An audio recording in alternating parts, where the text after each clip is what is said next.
going on, everybody? Welcome back to another edition of your favorite show. That is Digital Medical Sales Live. You know who I am already. So let's start the show off as we usually do. How do we usually start? I already see the comments. I love it. And that is, and I got to bring up my banner here. There we go. Comment what city you're joining in from. So we got, let's see who we got here. We got Brian Denny from Kansas City, Brianna Malucci from Orlando, Florida.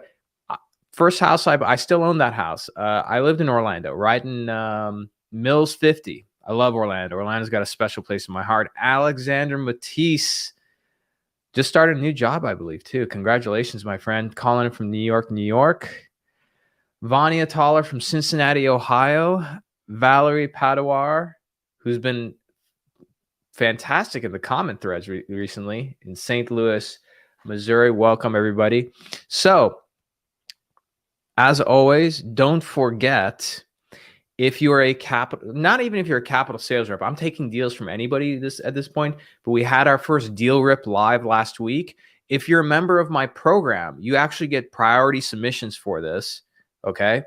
So, one of the deals last week, that was actually somebody who's in my program. So if you have a capital sales deal or you have a deal of any type and you wanted to get ripped live by an expert panel of judges and myself, go to dealriplive.com and submit your deal there. Again, if you're in my program, you will get prioritized, okay? So that being said, okay, that's dealrip.com. Now, let's jump into today's topic.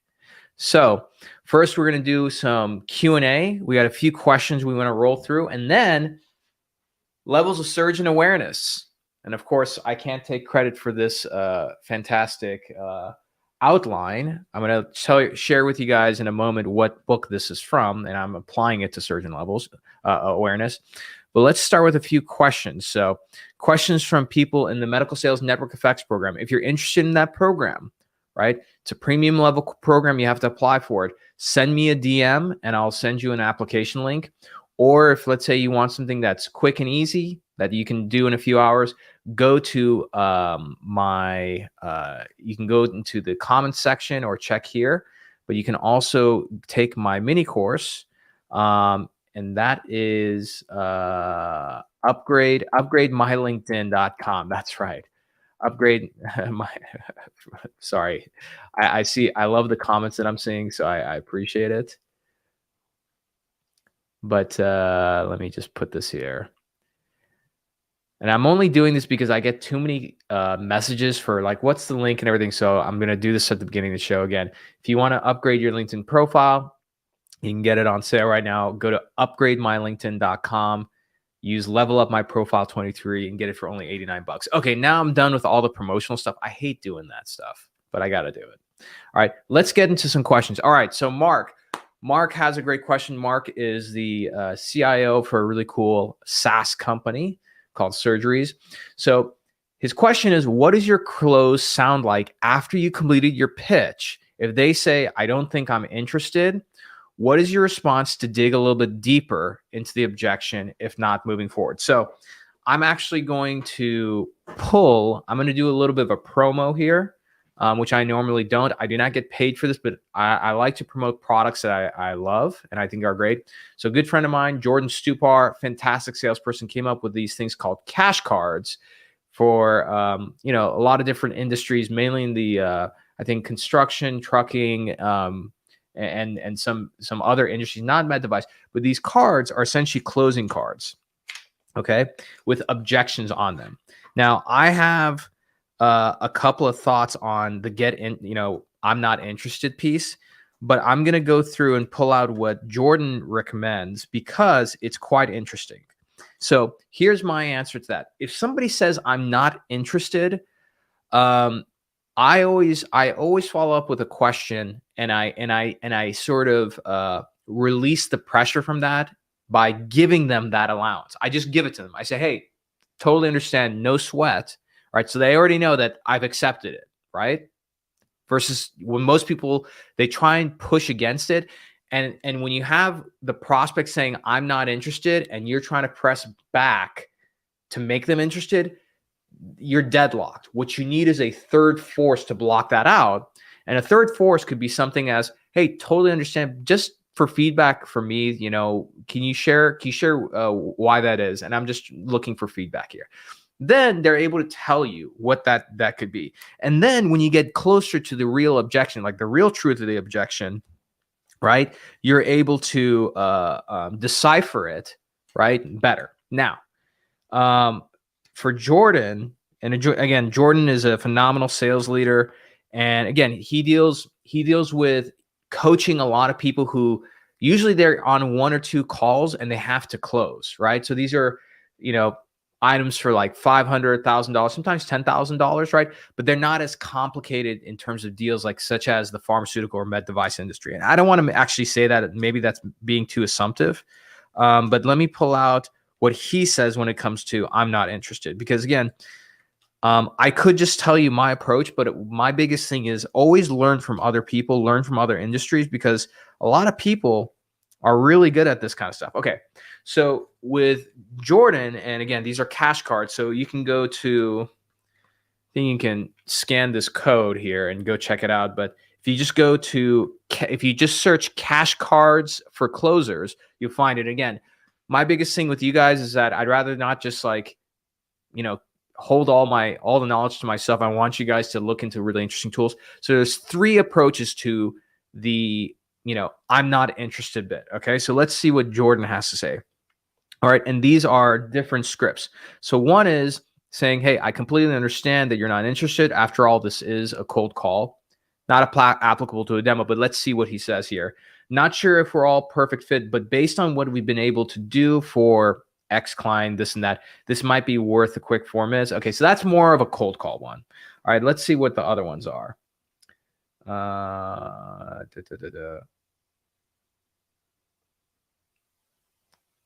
Not interested. That's another one that's more on the cold call.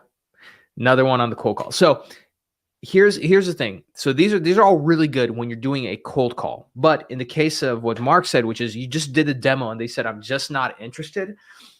Number one is you're going to waste your time. It's very hard to make somebody interested in something. It's like if you don't have a problem and somebody's trying to convince you you have a problem, it's very difficult to do that. What you're better off doing is just like figuring out, why did this person get on the call, right? Because number one, you don't want more of that kind of person getting on a call and you wasting time doing a demo for. So what you need to ask is, hey, I totally get you that you're not interested. Just give me a little bit of feedback here. Why did you, what made you interested to get on the demo to begin with, right? Get that answer.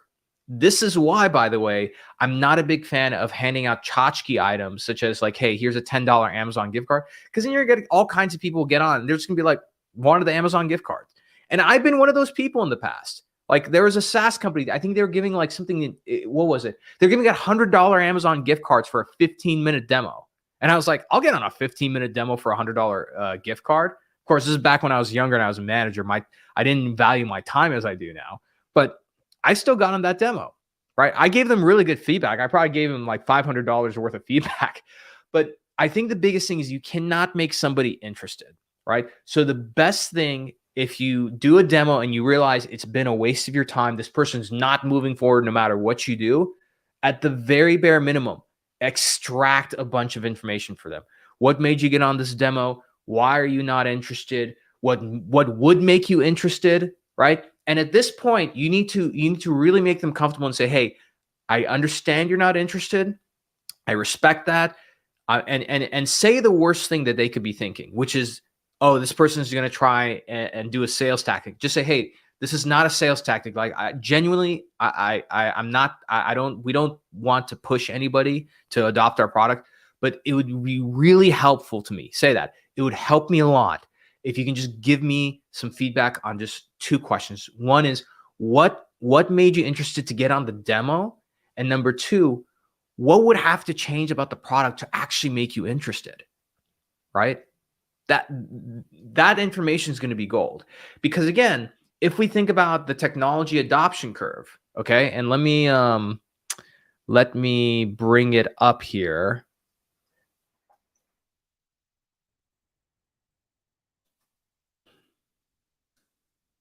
There we go. Let's bring up our good friend, the technology adoption curve. Okay, here we go.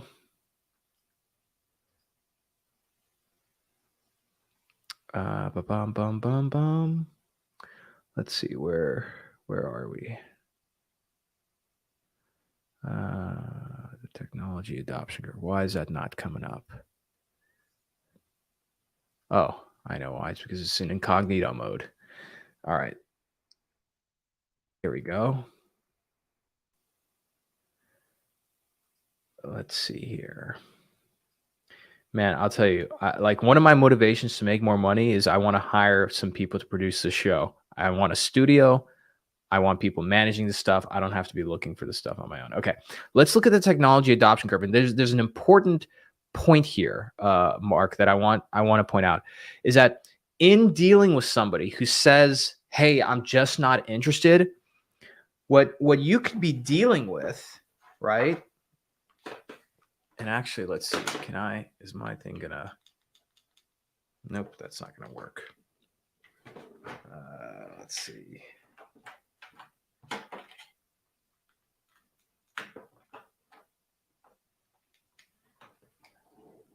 There we go. Oh, look at that. Okay. You could be dealing with somebody, and you could be dealing with somebody who's over here, right? Who's a skeptic, a laggard, right? It doesn't matter what you tell these people, they're just not going to adopt.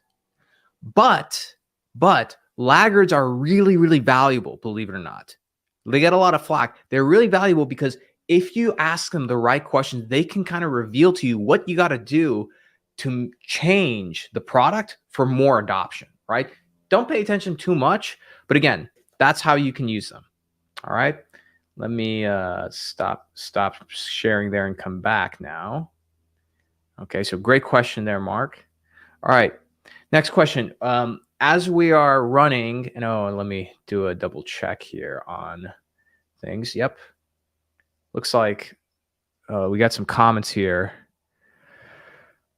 Is it so? Let me answer some quote. Vanya, is this session being recorded for future reference? Yes, but you have to be in my program. Otherwise, like you have to go and look through the interwebs for these things. So Vanya, if you're interested, send me a message and I'll send you more information on my program. I think you'd like it a lot.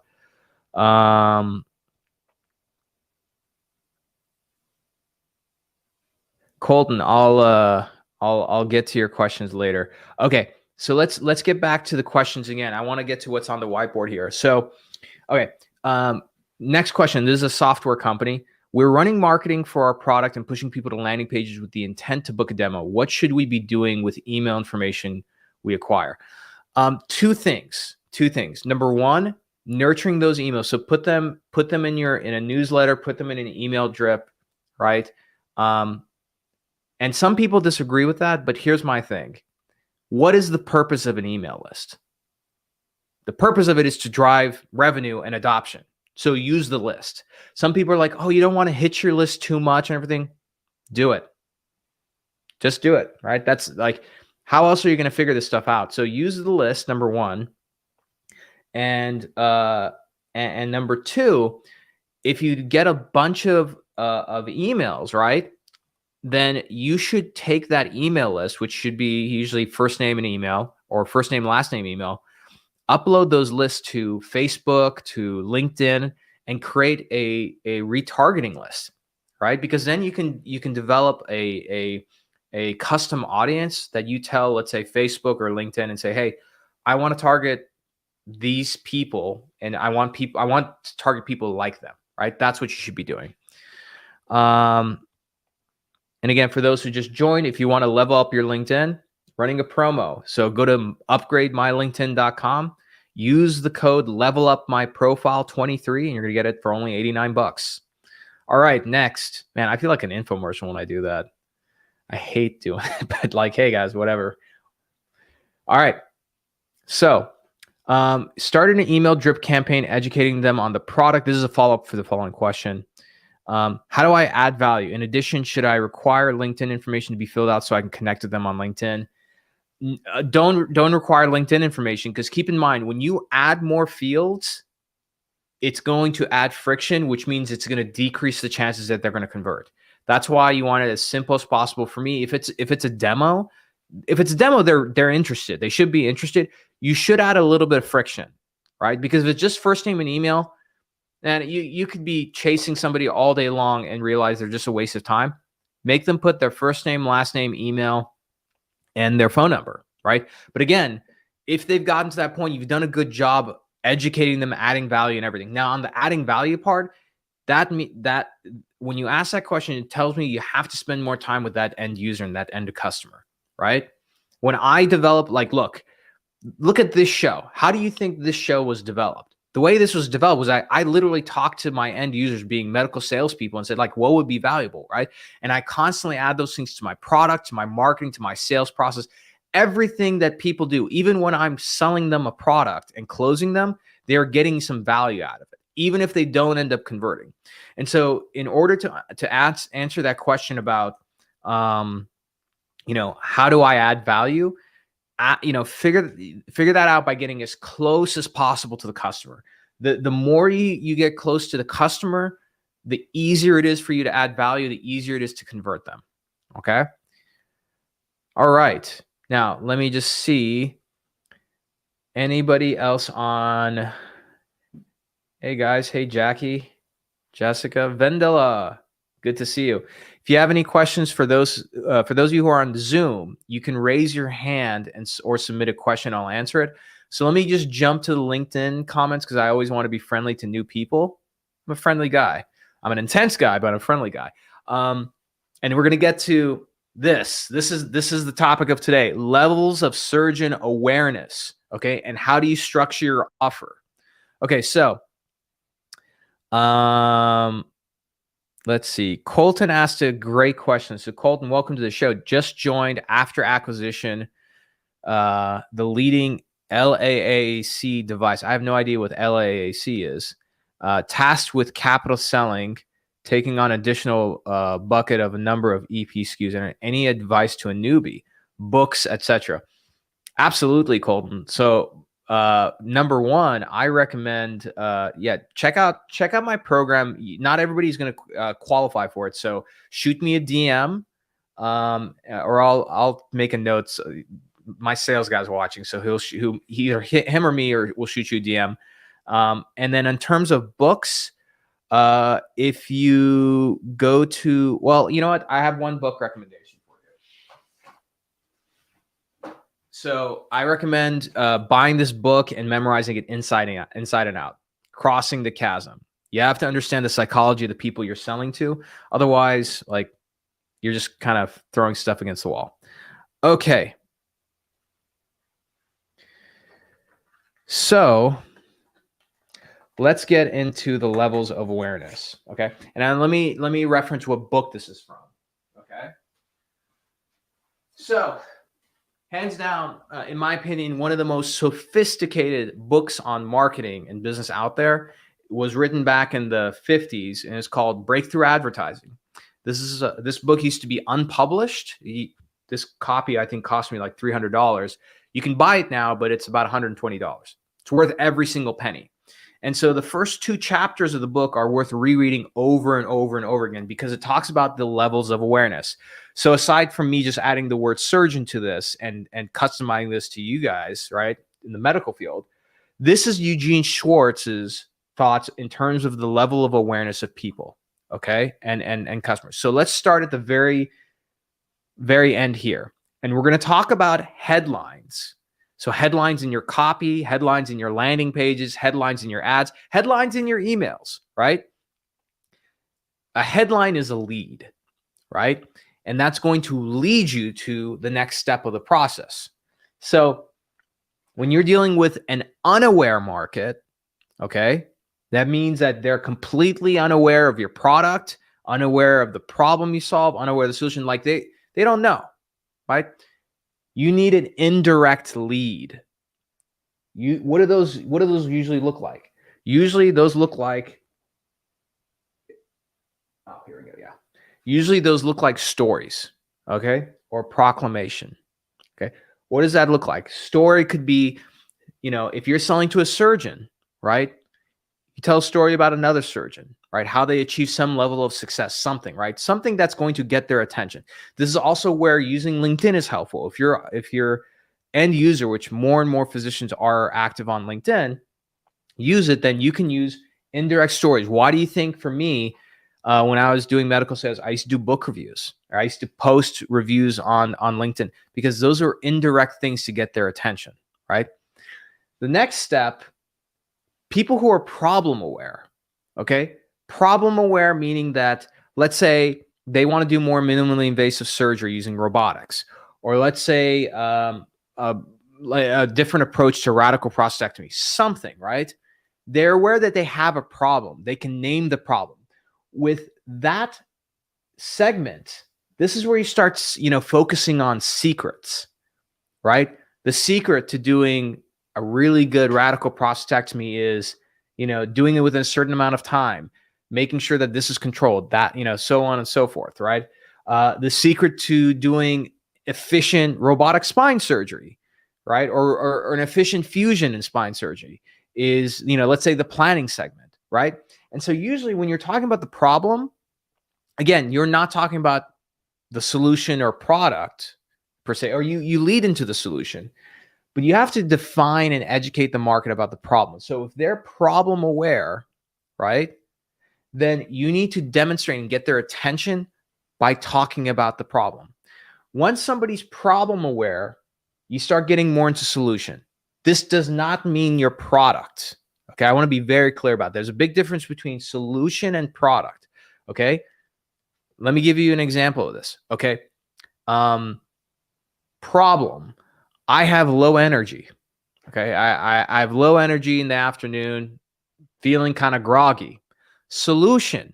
I think I need caffeine or some kind of energy drink. Right. That's problem solution. When the product enters, that's when it's like, hey, I should probably get a 5-hour energy, or maybe, whatever you usually drink. I don't drink energy drinks, but you get the point. Okay.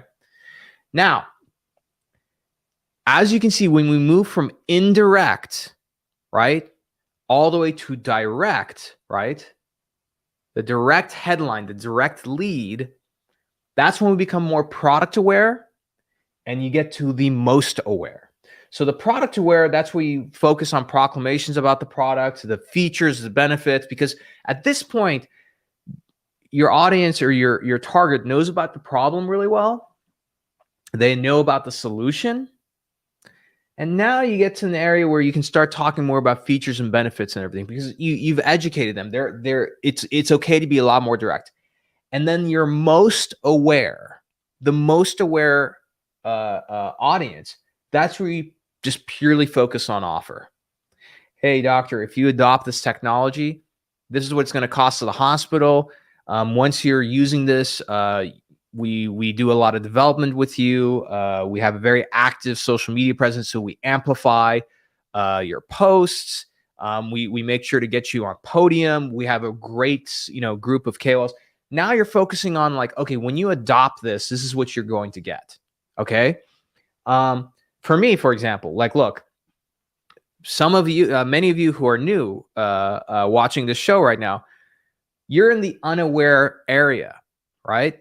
So how did I get you into my funnel? Started off with a story, or I'm covering something, right? This broadcast got your attention. So now over time, maybe you become a little bit more problem aware about how difficult it is to get access to your physicians, etc. Maybe become solution aware, which is, okay, if I can't see them in person, physically be there, the solution is I got to find a way to sell and influence them without seeing them in person, which means it's digital, right? And that's when you get more to product aware. You learn about my little LinkedIn mini course. Maybe you join the Medical Sales Network Effects program, okay? And then the most aware have been educated and nurtured through this entire process. And again, if you think about the technology adoption curve that I showed earlier, right? Or this thing here, and let me come closer so you guys can see it. If you educate across from indirect to direct, there's some people who are early adopters. They're innovators and visionaries. And so I don't need to talk more about the offer. They're just willing to join. There are other people, though, that for whatever reason, they're more mainstream market. Maybe they're a laggard, right? Maybe they're part of the early the pragmatists over here, where for them they want to see more people in the program. Maybe they want to see more testimonials. Maybe the pricing isn't good for them, right? Maybe they want more payment options. Whatever that is, right? Those people, no matter what I do, they're just going to adopt over here, and that's totally okay. Knowing how to do that, and look, this happened I think one time today and like a few days ago as well. I was working with somebody who was interested in the program, but for whatever reason they weren't ready to move forward, right? And it's not because it's not for them, it's just because it's the wrong timing. They're over here, right? They're in mainstream market. They're not part of this early adopter phase where you're dealing with innovators and visionaries. The sooner that you're able to come to terms with that, you learn how to move forward from the people that you're dealing with and focus on the people who are ready to adopt, because that's where you need to spend the most time, right? Because keep in mind, a big part of adoption has to do with customer success. So again, think about the people who have gone from indirect and unaware all the way down to here and they're not ready to adopt. In order for them to get to that adoption curve, right, their psychology needs different things to cross over that chasm. If you constantly focus on the people here in the late majority market to sell them, it's like you're trying to like run through a brick wall, right? Because in order to get their adoption, they need more of whatever's over here. They need to see some testimonials. Maybe they just need to see that everybody uses you, right? They need something where it's going to light a bit of a fire under their butt and they'll say, yep, now's the time to adopt this thing, right? So again, for Colton, who just joined, who has like any advice for a newbie, I mean, I got plenty of advice for a newbie, but like start by buying this book and memorizing it inside and out. There are people on boards of, there are billionaires in this industry, okay? And again, I'm not a billionaire, but I know a thing or two about marketing and selling who don't know this.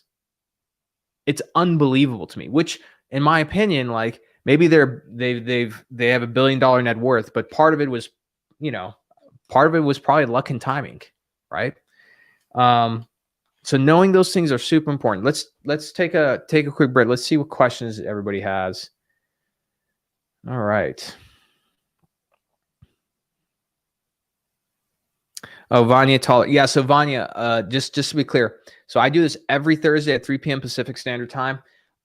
They are recorded, but you have to be in my program to access pretty much this recording and all the other past recordings. We have a lot of great content. So Vanya, I'm gonna make a note. I'll send you a message. We'll see if you qualify for the program. I think you'd like it a lot. Now, looks like I don't have any more questions from my audience. Or my Zoom, the people on Zoom. And let me make sure that they can actually ask questions. Yeah, they can. Okay. So what other questions do you guys have? People on LinkedIn, feel free to jump in. So again, like the biggest thing, and actually, let's see, I think we got a question. I don't know why some people, I try not to give you a hard time. Some people, for some reason, want to ask me a question, but they send me a private message. I'm not answering it. If you want to ask me a question, you got to drop it in the comments. Okay. So again, the reason why is this important? Okay, let's translate this. The reason why this is important to understand where the person you're dealing with falls, right, is because this is going to determine the lead that you use, not the person, the lead in terms of what do I lead with in my email communication? What do I lead with in my presentation, right? Because let me give you guys some advice here. What this industry always does is they take copy and they lead with messaging here, direct messaging, and they try and apply it over here. Conferences, their marketing campaigns, like it's the dumbest thing I've ever seen in my life. I've seen a lot of stupid things in my life. and it just doesn't work. This is why. Let me give you and Alex has a great question. So Alexander Matisse is in my program. He's a killer. So Alexander Matisse's question is, how do you identify what groups people fall in? That's a great question. Great question. Let me. This part is actually not. I don't even know if this is on. Actually, I have a slide for this. I have a slide. So let me go bring up that slide. So to start answering the question while I pull up the slide, Alex, the key is there are psychological clues on personality that if you know how to identify them, right, then you're able to quickly guess where somebody falls. So let's see, is this it?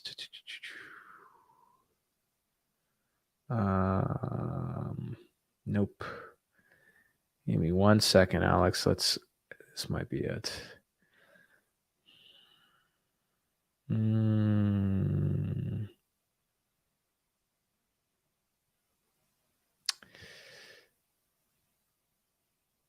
Oh man, where is it? Hold on. There might be one other place where it could be. Let's see here. Whiteboard.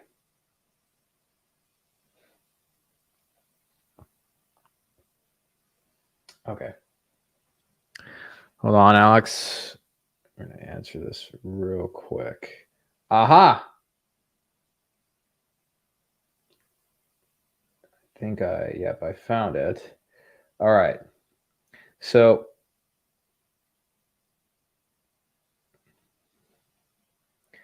all right. So now what I'm going to do is I'm going to pull this up.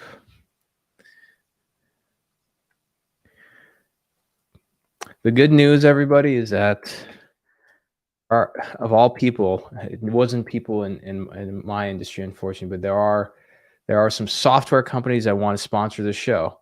Maybe I'll take them up on that. Get a little bit of help here. Okay. Bingo, bango. All right. Okay, here we go. Let me, okay, here we go.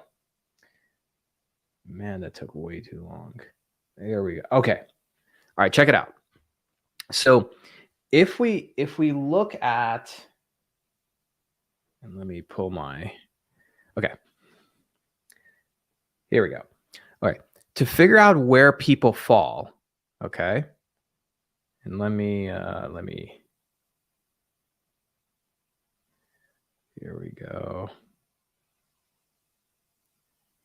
All right.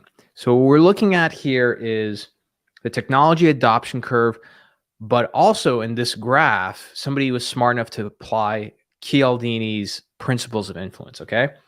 So again, if we look at the adoption profile, here's innovators, early adopters, early majority, late majority, etc. Psychographic, technologist versus a visionary versus a pragmatist. The best way to understand this, Alex, is these people here, these two groups, consider them creators. Pragmatists, these are critics and collectors. Conservatives, joiners and spectators, okay? Now, let's start here because this is the most important part, in my opinion.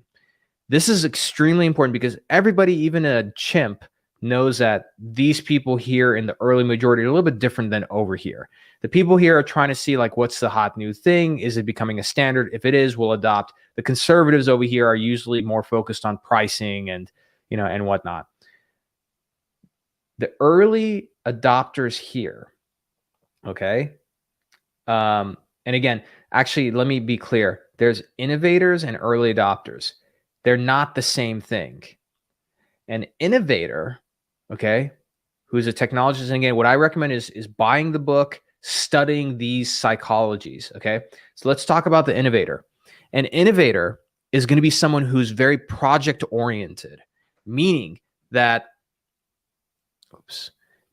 they want to what's the word I was looking for? They want to work with your company.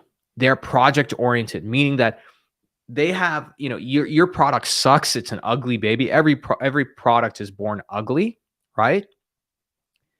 But they want to work with your company. So they want to work with your product managers. They want to give feedback. They figure out interesting applications. They're like, oh, did you think about this feature, etc. That's an innovator. An early adopter, and that's why, again, innovators are considered also technologists by psychology. Early adopters are more visionaries. Are they going to work with your company and give you feedback on features and everything and sort of minutia? Maybe. Their biggest thing is that they want your product to be good enough so that they can use it and, let's say, present to the rest of their peers, hey, this is the new way of doing things, right? It's very rare. The people who are usually innovators and technologists, they're not the people, believe it or not, who usually want to go up on stage and like promote the product and everything. If anything, a lot of the innovators and technologists are very reluctant to do that because, one, many times they're academics. There's a perception to that. The other thing is that they kind of want to keep it to themselves, right? They're not the people to do that. And usually you'll end up with a lot of problems when you try and promote or push a technologist or innovator to say, hey, can you make these introductions to us? Can you get on podium, etc.? That's why you have to understand the difference between these two things, okay? And again, the biggest thing, Alex, I would say is that it's very nuanced. So for example, one thing that a lot of people do is they look at a surgeon or doctor and say, have they adopted new technology in the past? That's a good approach, but believe it or not, that's not a good rule of thumb. There's plenty of surgeons who adopted one technology in the past and they're not going to adopt a new one in the future, right? For various reasons. It could be that they were more interested in that first technology versus the second one. Maybe that, a few years ago they adopted a new technology, they got burned by it, and so now rather than being, let's say an early adopter, maybe because of the bad experience they got pushed over into the early majority. People change, right? I mean, think about yourself, how you changed as a consumer in terms of being willing to buy certain things 10 years ago as opposed to now. People don't change too much, but because of the advent of the internet, social media, all these different things, people's psychology changes so often, so quickly, right? That's what I would say. Let me come back here. Okay. Perfect. Clint Freet, let's see. Clint has a good question. Let's see. Clint says, adoption of the same technology by a different brand, wound care space, lesser known brand versus better known brand. How to identify customers which are ready to switch. Clint, if you can clarify your question a little bit better, I think I'll be able to answer. But I think I know what you're getting at. What you're asking, adoption of the same technology. Oh, so like brand makes a difference. It really does. And for example, if you let's say there's a completely new wound vac that comes out, right? One is by Apple, the other one's by Medtronic, right? Like those are two really well-known brands, but will the wound vac that came out by Apple, will that have actually a stronger effect on attracting early adopters and innovators? Yeah, probably, because it's Apple. It's the most powerful brand on planet Earth, so it does make a difference. What I would say though is that this is where having your own professional brand as a rep makes a massive difference, right? Because the physicians, and actually, let me see how many people are on.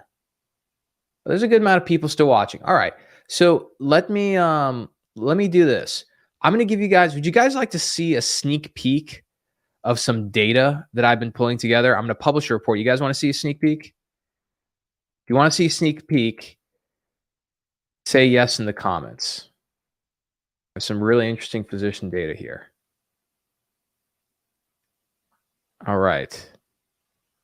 Thanks, Jordan. Okay. All right. So let me show you guys some data here. Okay. So before I show you the data, what I was going to say is that having a presence online and engaging with your customers, right? You can create your own packaging as a rep, which enhances your product. Okay? Let me give you a good example. Take any lousy technology in this country and let me be a rep for it. I will have a much better chance of success than, let's say, a competitor. Why? Because I have a really damn good brand online. I have a really good presence on LinkedIn. I've developed a lot of trust and authority with physicians, especially because I have a history of going to really good technology companies. So most physicians who have at least come across me, if they see Omar Khatib is repping random company, product XYZ, they're going to just take the call just because they want to talk to me and see, like, why would I go and, rep this one company, right?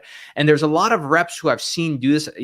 They're in my program, but there's reps who are not in my program that were smart enough to do this, that by creating a certain professional brand of trust and authority, it makes it easier for them to leverage their products. Not every brand is amazing in this industry. So with that being said, right, question is how worth it is it to spend time, let's say, on LinkedIn? Okay. So let me show you this. Okay. And let me put this up. Data on physician LinkedIn activity for January 2023. Okay. I'm bringing it up on screen here. Okay, check this out. So this is data that I've personally pulled from LinkedIn. Okay. Now, for somebody like Clint, I had wound care on here. When you do a search for wound care, the good news for you is that it was in the millions. Like, I think it was 3 million. The reason why is that any physician, for the most part, can go get certified and be a wound care physician and do hyperbaric chamber, all those different things, right? So it's a huge market. But if you look at this, right, here we have the specialty, and I looked at two things, and this is all coming from LinkedIn Sales Navigator. So this is LinkedIn's own data. I looked at who has a profile on LinkedIn, okay, and how many of them have posted in the last 30 days, okay? So, look at this. Cardiologists, 29,000, 84,000 global. 1,500 have posted in the last 30 days. 5,000 globally, right? And we go down the line again. Whoever's watching, somebody comment with a specialty, and let's take a look. But let's look at, for example, let's look at neurosurgeons. Okay, neurosurgeons. 8,500 profiles in the United States, 27,000 globally. 540 neurosurgeons in the United States have posted something on LinkedIn in the last 30 days. 1,500 globally. If you look at these numbers here in terms of percentages, left is US, right is global. These are the percentages of people who are posting, right? 5% of physicians are posting for, let me see, that's cardiologists. If we look at the totals, let's look at the totals down here, okay? And actually, let me just copy this.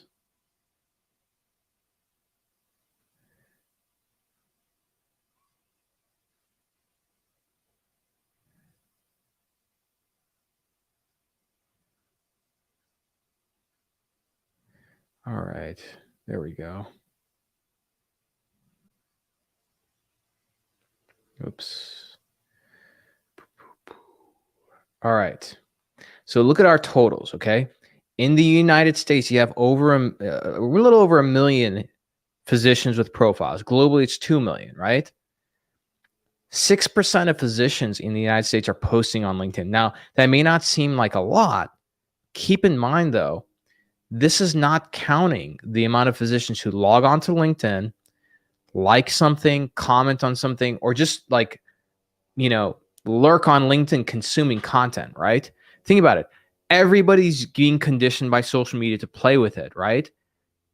What makes you think physicians aren't the same way? So in between cases, right? Physicians take a lot of pride in their ongoing education and continuing education.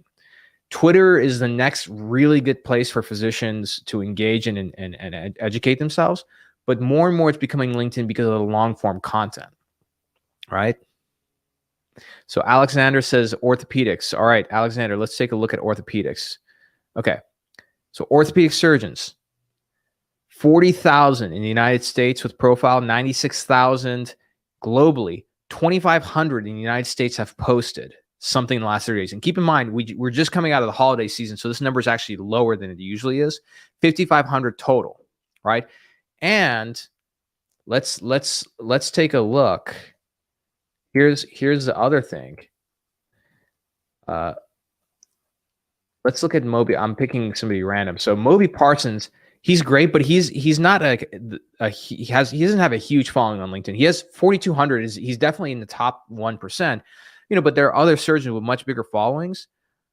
Look at these cases. Look, this guy is a joint surgeon. Okay, look, this was posted 23 hours ago. This was posted last week, right? Look at the content. Look at how many people liked it. Look at the comment section. Okay, and again, this is something I highlight all the time. All I see are surgeons. Look at these comments. Look at this. This wasn't done just like real quick. A lot of thought was put into this. So they're on here, and look at this. Great comment. Where the hell is Dr. Schneiser? I hope I didn't mispronounce that. Where the hell is this guy's rep? Why aren't the reps for each one of these surgeons just like blowing up their comment, like, saying, hey, love that comment. So that way this doctor is like, oh, I spent time writing this entire post. I don't know if anybody watched it or looked at it, right? Look at this. Look at how many physicians are. Finally, I have one rep. Oh no, it's not yeah. I have one. Here we go. And again, Tim asked a great question, but he made a fatal mistake here. No one's going to reply to this. You know why? People in my program know why. He did not tag this person. So this guy's never going to know that this guy even asked a question, right? Look at this. Another physician, right? Todd Hill, great try. Again, didn't tag him. This guy is not going to know that this comment even was made, right? Let's keep going. Look, even within their replies. See, this is what drives me nuts. Okay, so now like we're at the end of our program now. So now this is my time where I get to complain about this industry. But again, these are the things that just it's just insane to me. Reps are bitching and moaning. Sorry if you have kids around. They're bitching and moaning about, oh, I can't get access to my doctors. Oh, I get kicked out of the hospital. Just whining and complaining. And here it is. Look, let's look at another one. Let's look at vascular surgery. All right, vascular surgery. That's a very, very rare spot. Look at this. Like, vascular surgeon, Texas Vascular Associates, posted this case. When did he post this? This was 3 days ago. 8 comments, all from surgeons, not a rep to be seen. Who's liking these comments? Other surgeons. Are you guys getting it now? Like, the dumbest thing, or I was talking to a rep the other day, and she said the dumbest thing I've heard, like at least for this week. And the comment that I heard, she said, yeah, selling digitally online, like that's definitely where it's going. I was like, where it's going? Like, what the hell are you talking about? It's where it is now. If you're not on these platforms using them in a strategic way, like if you don't know what the hell you're doing, you're not in the game, my friends. You're not in the game. And especially, I have concerns about our industry. We're competing not only with biotech and pharma, we're competing with SaaS vendors, which, by the way, are way more savvy and sophisticated than you at selling. I hate to tell you that. They have literally 3, 4, 5 people involved in the entire sales process. They have a sales development rep, BDR, they have the account executive, they have the sales engineer. They have all these people who are essentially divided your job up. So that makes it even more difficult, right? Plus, they're not regulated by the Sunshine Act or Stark Law. Do any of you guys know what that means? Those are the laws that regulate how, gifting and paying people, which means they can throw as much money they want at a doctor. They can send them gifts and everything. They're not regulated by the FDA. They can do that because it's SaaS, right? As long as it's not, patient care is not involved with it. That's still regulated. But if it's like marketing software, what I came from, revenue cycle management, medical billing, none of that's regulated. You can do whatever you want, right? So if this doesn't, and I'm going to be publishing for those who are watching, there's a lot of people who I really feel for, because 98% of the people in my program are self-paid, meaning that they funded themselves, but not everybody can afford that. And I totally get it, even with payment plans, right? Your company should be investing in you. I'm going to be publishing this report.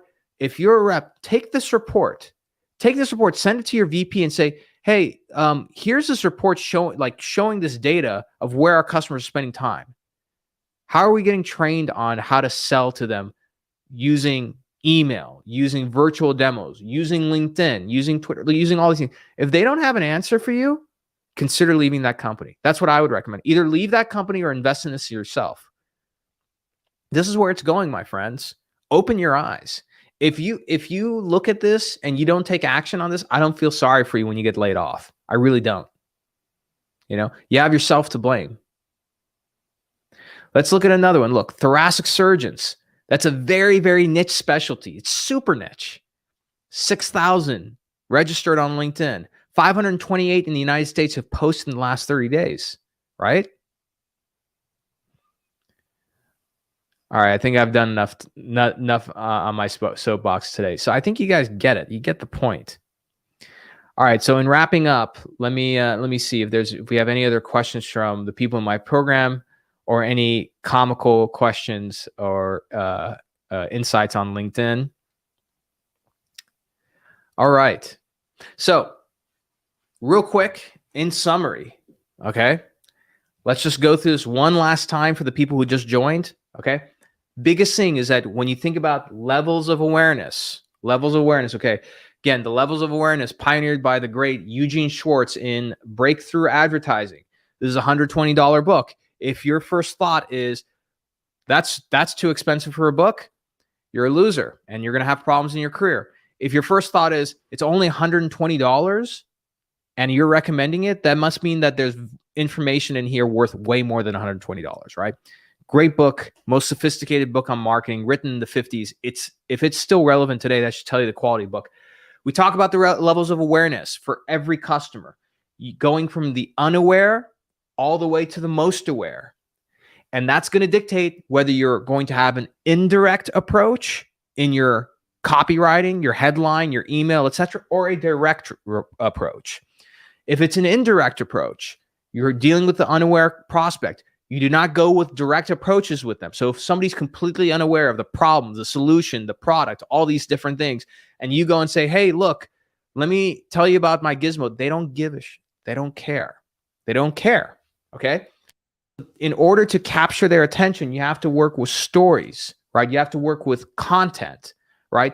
Things that are completely unrelated to your thing. If you're trying to sell to the chair of surgery and they're in the unaware, the indirect approach is, let's say, publishing something about, the 5 things of developing a great surgical program by this other chair, right?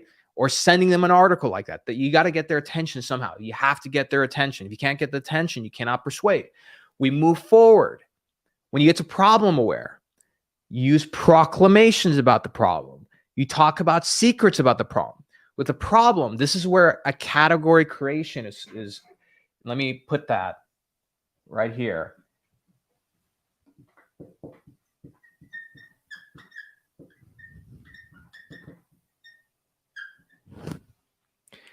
Many of you want to learn about category design. When you design a category, it all starts with being an expert of the problem. Naming the problem, explaining the problem, framing the problem, taming the problem, so on and so forth. That's how you design and own a category. Okay. Digital medical sales, selling medical virtually, all these different things. Who do you think is owning the living hell out of that category? This guy. because I spend most of my time educating and talking about this, right? So when it's problem aware, people, they're aware of their problem. They have a pain point and they're very aware of it, right? So for their secrets, proclamations, when you get to solution aware, right? When somebody's educated enough about the problem, they now start to search for the solution. Think about patients. When patients Google things, they Google their symptoms, right? Those are problems. I have a pain in my elbow. I'm sneezing a lot, everything.